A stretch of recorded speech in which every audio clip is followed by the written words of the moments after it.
ලංකාවේ ඉන්න බොහෝ දෙනෙක් අහලා තියෙන. ඒ වගේම ලංකාවේ දේශපාලනයේ තීරණාත්මකම අවස්ථාවල දේශපාලකයන්ගේ කටින් කියවෙන ප්‍රධාන වචනයක් තමයි ඩයස්පෝරාව කියන්නේ. ඉතින් අද මේ වීඩියෝ එකෙන් ඒ ගැන සංයුක්ත අදහසක් කතා කරමු. වීඩියෝවට යන්න කලින් ඉඩිඋපත් තීර YouTube නාලිකාව සබස්ක්‍රයිබ් කරන ලෙසත් වීඩියෝව අවසානයේ තෙක් නරඹා ඔබේ අදහස් කමෙන්ට්ස් ලෙස ඉදිරිපත් කරන ලෙසත් ඔබෙන් ඉල්ලා සිටිනවා. මුලින්ම ඩයස්පෝරා කියන්නේ මොකක්ද කියන අපි කතා කරමු. ඩයස්පෝරා කියන්නේ මුල් රටින් පිටවී ගිහින් වෙනත් රටවල් වල දිගු කාලයක් තිස්සේ ජීවත් වෙන කණ්ඩායමකට. තවත් විදිහකට කිව්වොත් තමන්ගේ මුල් භූමියෙන් ඉවත් වෙලා ගිහිල්ලා වෙනත් රටක ජීවත් වෙන සහ තමන්ගේ මුල් රටත් එහි සංස්කෘතික අනන්‍යතාවයන් සමග බැඳීමක් සහිතව ජීවත් වෙන ජන ප්‍රජාවක්. උදාහරණයක් කිව්වොත් ලංකාවේ ජීවත් වෙලා ඉඳලා විදෙස් රටකට ගිහින් දීර්ඝ කාලයක් ජීවත් වෙන කෙනෙක් හෝ කණ්ඩායමක් ඩයස්පෝරා කියලා හඳුන්වන්න පුළුවන්. දැන් මම මේ ඩයස්පෝරා කියන වචනය හැදුනේ කොහොමද කියලා කියන්නම්. ඩයස්පෝරා කියන වචනය ග්‍රීක භාෂාවෙන් බිඳී ආපු වචනයක්. ග්‍රීක භාෂාවේ ඩයා කියලා හැඳින්වුවේ විවිධ දිශාවට කියන අර්ථය. ස්පෑරින් කියලා හැඳින්වුවේ විසිරීම, පැතිරීම වගේ අදහස. ඉතින් ග්‍රීක අර්ථයෙන් මේ ඩයස්පෝරා කියලා හඳුන්වන්නේ විවිධ දිශාවලට විසිරීම, විවිධ දිශාවලට පැතිරීම කියන අදහස. වචනාර්ථයෙන් එවැනි අදහසක් තමයි ඩයස්පෝරා කියන ග්‍රීක වචනයේ අර්ථය උනේ. මිළඟට මම ඩයස්පෝරා කියන වචනේ ඉතිහාසය පිළිබඳව අදහසක් ඉදිරිපත් කරන්න. මේ වචනේ මුලින්ම භාවිතා කරේ යෙව් සාහිත්‍යකරුවන් විසින්. ක්‍රිස්තු පූර්ව 3 වෙනි ශතවර්ෂයත් ක්‍රිස්තු පූර්ව 2 වෙනි ශතවර්ෂයත් අතර කාල සීමාවේ හීබ්‍රු බයිබලය ග්‍රීක භාෂාවට පරිවර්තනය කිරීම සිද්ධ වුණා. ඒ ග්‍රීක භාෂාවට පරිවර්තනය කිරීම සිද්ධ කරේ යෙව් සාහිත්‍යකරුවන් විසින්. ඔවුන් යෙව් ජනතාව සිය මූලික රටින් ඉවත්වීම යන්න හැඳින්වුවේ ඩයස්පෝරා කියන අදහසින්. දෙවියන්ගේ දනුවමක් නිසා, එහෙම නැත්නම් පීඩනය නිසා යෙව් ජනතාව තමන්ගේ මුල් රටින් පිටත් වෙලා විවිධ රටවල් වලට විසිරීම සිද්ධ වුණා. මෙසේ විසිරීම මුල්ම කාලේ ඩයස්පෝරා කියන වචනයෙන් තමයි හඳුන්වනු ලැබුවේ. හරි, දැන් ඔබට ඩයස්පෝරා කියන වචනය ගැන පැහැදිලි අදහසක් ඇති.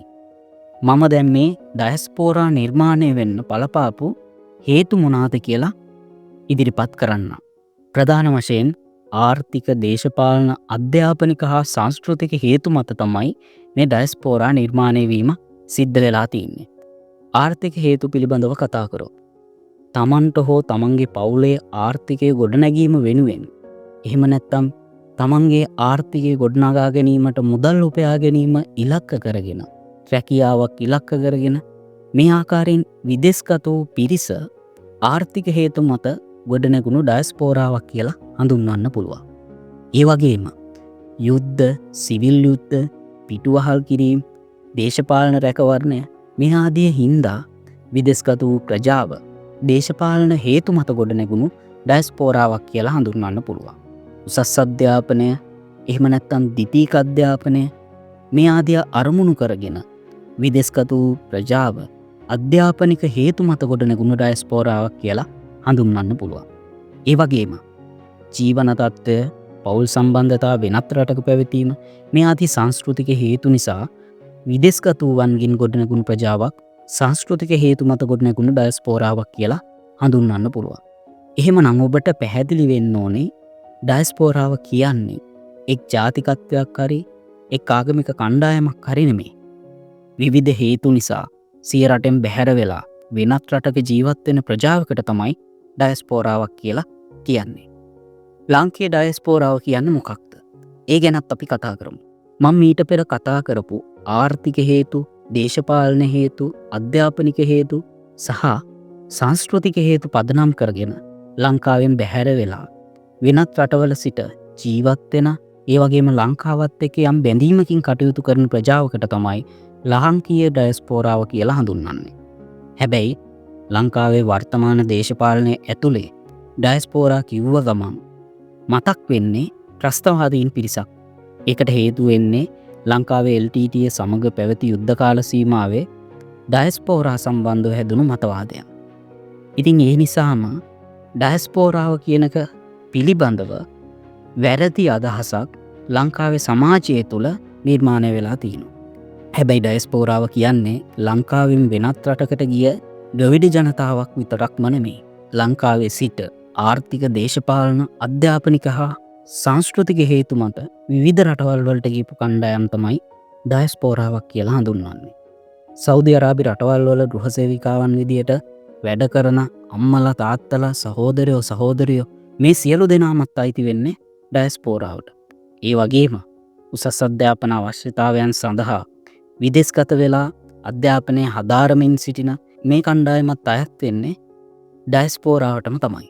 ඒ වගේම දකුණු කොරියාව, ඉතාලිය මේ ආදී රටවල් වල තමන්ගේ ආර්ථිකයේ ගොඩනගා ගැනීම වෙනුවෙන් මුදල් උපයා ගන්නා කණ්ඩායමත් අයිති වෙන්නේ ඩයස්පෝරාවටම තමයි. එහෙමනම් ඩයස්පෝරාව කියන්නේ එක ජාතිකත්වයක් එක ආගමික කණ්ඩායමක් මත පදනම් වෙච්ච කණ්ඩායමක් විදියට සලකන්න බෑ. මිළඟට මම ලාංකීය ඩයස්පෝරාව වැඩිපුරම ජීවත් වෙන රටවල් ගැන අදහසක් ඉදිරිපත් කරන්න. ලාංකීය ඩයස්පෝරාව ජීවත් වෙන රටවල් අතරින් ප්‍රධාන රටවල් 10ක් මම ඉදිරිපත් කරන්න. කැනඩාව, ඕස්ට්‍රේලියාව, බ්‍රිතාන්‍ය, ඇමරිකාව, ඉන්දියාව, සෞදි අරාබි රටවල්, ඉතාලිය, ප්‍රංශය, දකුණු කොරියාව, සයිප්‍රස් මේ ආදී රටවල් වල ලාංකීය ඩයස්පෝරාව ජීවත් වෙනවා. මේ ඩයස්පෝරාව හරහා ප්‍රධාන වශයෙන් ලංකාවට අවශ්‍ය විදේශ ප්‍රේෂණ, විදේශ මුදල් ලැබීම සිද්ධ වෙනවා. ඒ වගේම තමයි නව දැනුම තාක්ෂණය ලබා දීමත්, ඒ වගේම ලංකාවට ආයෝජකයන් ගෙනීමත්, ඒ වගේම ලංකාවේ සංස්කෘතික දේවල් පිළිබඳව ප්‍රචාරණය සිදුවීම, ඒ වගේම ව්‍යාපාරික සම්බන්ධතා ලංකාවට ගෙන ඒමත්, ඒ විතරක් නෙමෙයි ලංකාවේ සංචාර කර්මාන්තය ප්‍රවර්ධනය කිරීමට අදාළ දායකත්වය සැපවීමත් ලංකාවේ ඩයස්පෝරාව හරහා සිද්ධ වෙනවා. ඉතින් මෙන්න මේ කාරණා එක්ක අවසාන වශයෙන් ඩයස්පෝරාව කියන්නේ මුල් රටේ ගමන නවත්තල නැති විදේශ රටවල් තුළ ජීවත් වෙන ජනතාවගේ ජීවිත කතාවක් කියලා අපිට හඳුන්වන්න පුළුවන්. ඉතින් මේ කාරණා එක්ක අද දවසේ ඩයස්පෝරා සම්බන්ධව කරපු සාකච්ඡාව මෙතනින් අවසන් කරන්න බලාපොරොත්තු වෙනවා. EduPub Theory YouTube නාලිකාව subscribe කරන ලෙසත් වීඩියෝ පිළිබඳව ඔබේ අදහස් කමෙන්ට්ස් ලෙස ඉදිරිපත් කරන ලෙසත් අවසාන වශයෙන් ඔබෙන් ඉල්ලා සිටිනවා.